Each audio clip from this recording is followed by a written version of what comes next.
Volvamos ahora, por tanto, al mundo de los persas para seguir profundizando un poco en su espiritualidad, en sus creencias religiosas.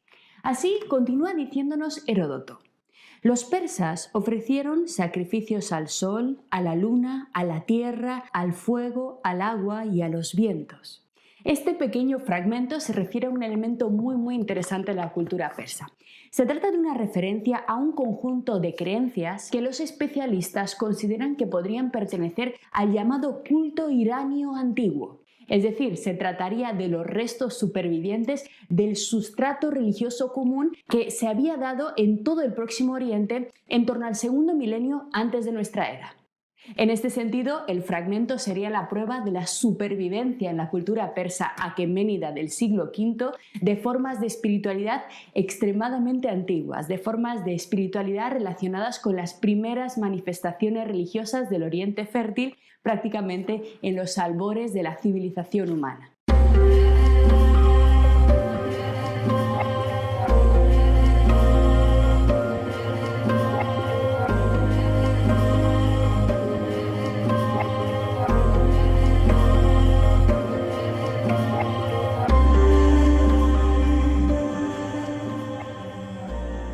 La religión que los persas practicaban, sin embargo, en el siglo V, en el periodo clásico de los griegos, era en cambio algo muy diferente a esto, algo ya que había evolucionado a lo largo de más de 1500 años y además había asimilado numerosas otras corrientes religiosas, numerosas otras ideas provenientes de religiones diferentes. Pero todo parece indicar que estas ideas antiguas no desaparecieron, sino que se mantuvieron como un rumor de fondo en la espiritualidad persa. Desde el punto de vista filosófico, además, este culto primigenio a la naturaleza nos resulta muy interesante por el contraste entre esta adoración de los persas, de los 4 elementos, y el tratamiento que nuestros presocráticos le habían ofrecido. Si lo recordáis, Empédocles habló claramente sobre los 4 elementos, de hecho eran el eje de su teoría física, pero Empédocles los trató siempre en el marco de una explicación que no les concedía ningún grado de divinidad. Los elementos físicos de los presocráticos, lo recordáis bien, no tenían nada de sagrado ni tampoco se les debía rendir sacrificio. No había absolutamente nada de divino, nada de personal en ellos, solamente materia en movimiento.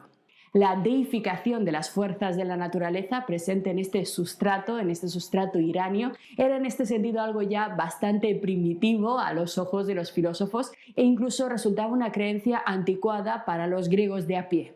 Por tanto, en el nivel más básico de su espiritualidad, los persas no parecen muy interesantes ni muy originales, pero no os engañéis, esto es solo el principio, porque Heródoto nos continúa diciendo: en los sacrificios, los persas observan el siguiente ritual.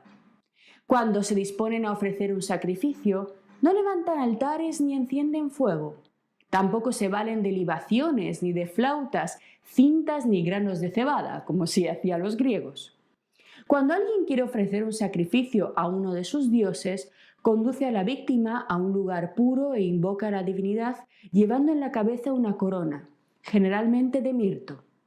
Ahora bien, el que sacrifica no puede implorar el favor de la divinidad exclusivamente solo para él, sino que ruega por la ventura de todos los persas y por el rey.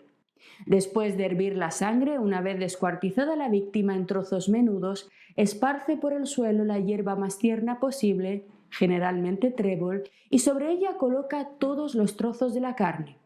Una vez que los ha depositado, un mago, presente al efecto, entona un himno, pues, atentos aquí, ocurre que sin un mago no tienen por norma hacer sacrificios. Y tras un breve instante de espera, el celebrante se lleva los trozos de carne y hace con ellos lo que le viene en gana.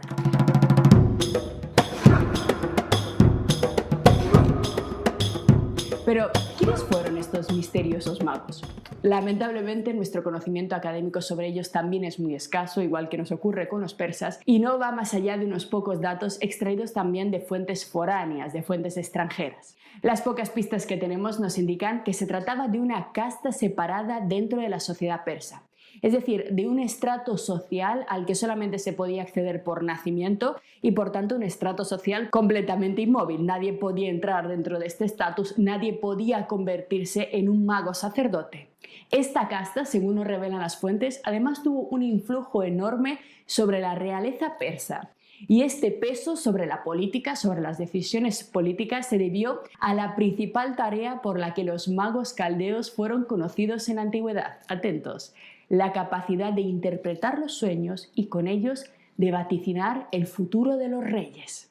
Las referencias históricas más antiguas sobre los magos babilónicos se encuentran en la Tanaj hebrea, en el Antiguo Testamento de los cristianos, concretamente en el libro de Daniel, escrito aproximadamente en torno al 530 antes de nuestra era, es decir, en torno al periodo clásico también. Y nos dice el texto bíblico. Respondió el rey y le dijo a Daniel: ¿podrías darme tú a conocer el sueño que he visto y su interpretación? Daniel respondió ante el rey y dijo: el misterio que el rey quiere saber, ni sabios, ni astrólogos, ni magos, ni adivinos lo pueden declarar al rey. Fijaros, aquí el rey ha tenido un sueño y, como era habitual en el momento, quería acudir a estos magos caldeos. Aquí está su primera referencia, que sin embargo no serán capaces, sino que el profeta Daniel, inspirado por Dios, será capaz de revelar ese sueño. Pero aquí aparecen los magos indicados como personajes que tenían esta tarea. Y continúa la Biblia. Y vinieron magos, astrólogos, caldeos y adivinos, y les conté el sueño, pero no me dieron a conocer su interpretación.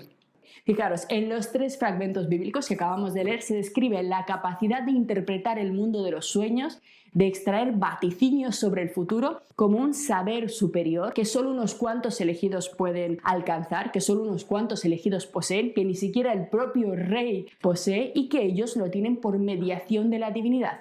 Este don, esta capacidad de interpretar los sueños y de conocer el futuro a través de ellos, también les fue reconocida por el propio Heródoto dentro de las historias. Así nos dice Heródoto: sometió entonces la visión al juicio de los magos intérpretes de sueños y quedó aterrorizado cuando supo por ellos el significado de la misma. Ante esta visión que sometió al juicio de los intérpretes de sueños, hizo venir de Persia a su hija, que estaba próxima a dar a luz, y a su llegada la hizo vigilar con el propósito de dar muerte al ser que engendrara, pues basándose en su visión, en su sueño, los magos intérpretes de sueños le auguraron que el fruto de su hija llegaría a reinar en su lugar. Fijaros qué importancia, qué respeto se tenía por las interpretaciones de los magos, que este rey persa decide matar a su propio nieto por el miedo de que fuera a tomar su trono. El respeto hacia los magos, que acabamos de ver en los textos bíblicos y en los textos de Homero, nos revela el hecho de que la sociedad persa había dado cabida en su seno, dentro de su espiritualidad, a la presencia de un grupo de personas con un estatus social sencillamente intocable, extremadamente importante, básicamente porque eran el único conjunto, el único grupo de personas poseedoras de las claves del futuro de todo el imperio. Por tanto, en el reino de los persas, como de hecho ocurría en la mayor parte de culturas de la época, las decisiones políticas estaban en manos de un monarca absoluto aconsejado directamente por una élite sacerdotal. El rey, sus magos y sus guerreros formaban una tríada inseparable que aglutinaba absolutamente todo el poder del imperio. Los atenienses del siglo V, en cambio, defendieron convicciones radicalmente opuestas. La democracia, nacida en Atenas, no ponía en manos de un rey ni de unos sacerdotes, sino en manos de la asamblea de ciudadanos libres el futuro de la ciudad. Y la religión, si bien estaba presente en Atenas, no tenía más peso ni palabra. De hecho, la propia Atenas también contó durante el siglo V con un grupo de sacerdotes, conocidos como hierofantes, aquellos que son capaces de manifestar lo sagrado, de hacer presente lo sagrado, que tenían un papel bastante semejante al de los magos persas, el de interpretar en este caso los misterios de los dioses y guiar los sacrificios a la diosa Demeter. La diferencia clara con Persia es que su poder político era reducidísimo, prácticamente nulo. Aconsejaban en algunas ocasiones cuando eran solicitados, pero en ningún caso las posiciones ni las ideas de estos sacerdotes podían imponerse sobre la asamblea de ciudadanos libres. Otra famosa injerencia de la religión en asuntos civiles de los atenienses, bueno, en este caso en asuntos militares, es la tradición de los generales atenienses, de los estrategón de Atenas, de consultar periódicamente al oráculo de Delfos antes de entrar en guerra. Sin embargo, estas consultas, aunque eran frecuentes y están recogidas por la literatura clásica, no eran del todo sinceras. Como bien sabéis, como hemos visto ya, las respuestas de la pitonisa de Delfos eran siempre confusas, eran siempre ambiguas, siempre metafóricas, es decir, siempre que se le hacía una pregunta ella no contestaba con claridad sí o no, siempre contestaba de forma ambigua para que se pudiera interpretar de formas diferentes y sus respuestas en el caso de las consultas de la guerra siempre eran interpretadas en cada caso según se quería. Es decir, en realidad daba un poco igual lo que dijera la pitona porque su respuesta se iba a interpretar de todas formas para justificar las decisiones que ya habían tomado previamente los estrategos y la asamblea. La consulta al oráculo, por tanto, muy relevante en épocas anteriores, a lo largo del siglo V, era ya más bien un intento de cubrir con una pátina de aprobación divina, de justificación divina, las decisiones que los mortales habían tomado ya sobre su futuro. Apolo y su pitonisa seguían recibiendo el máximo respeto y sus sacrificios pertinentes, pero en asuntos terrenales los atenienses preferían tomar sus propias decisiones. A pesar de ello, no fueron pocas las veces que los atenienses fueron a Apolo a pedirle consejo, a hacerle preguntas. Concretamente, en relación con los persas, el más célebre vaticinio de Delfos fue aquel por el que la pitona predijo la destrucción de Atenas por las tropas del rey persa Jerjes en el año 480 a.C. de nuestra era. Una predicción absolutamente clara y nada ambigua que de hecho tuvo lugar. Así que vamos a leer el vaticinio más claro y más célebre y más acertado que jamás hizo la pitonisa de Delfos a los estrategón, a los generales atenienses. Dijo, según recogen los antiguos, la pitona: «Triste, ¿qué haces sentado? Huye al confín de la tierra, a las altas montañas. Abandona tu ciudad, pues no se sostendrá tu cuerpo ni tu cabeza. No quedarán firmes tus manos, ni tus pies, ni tampoco tu tronco, porque todo lo arrasa el dios Ares, el dios de la guerra, Ares impetuoso, montado en carro sirio. Las llamas prenderán, serán pasto del fuego voraz muchos templos de dioses perennes que hoy aguantan aún sudorosos. Sudan de miedo. El miedo los golpea, los altos techos rezuman oscura sangre. Prevén el desastre ineludible, el desastre futuro.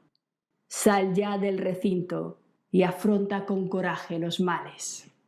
Sin embargo, a pesar del claro acierto de la pitonisa, en Atenas la religión jamás tuvo un poder suficiente como para imponerse en el ámbito político. Y esta fue, sin duda, una de las principales razones que permitieron el desarrollo y la maduración de un pensamiento tan crítico, tan incómodo como la filosofía. Frente a la obligatoria y necesaria tutela de los magos para el alcance de la verdad y para el alcance de la corrección espiritual en el mundo persa, la filosofía clásica, inspirada por los ideales de autonomía típicamente griegos, consideró que su práctica, sus contenidos y sus descubrimientos debían estar al alcance de cualquiera. Este rasgo tan distintivo, tan propiamente filosófico, que nació con los presocráticos, seguiría siendo el carácter definitorio de la filosofía también durante la etapa clásica.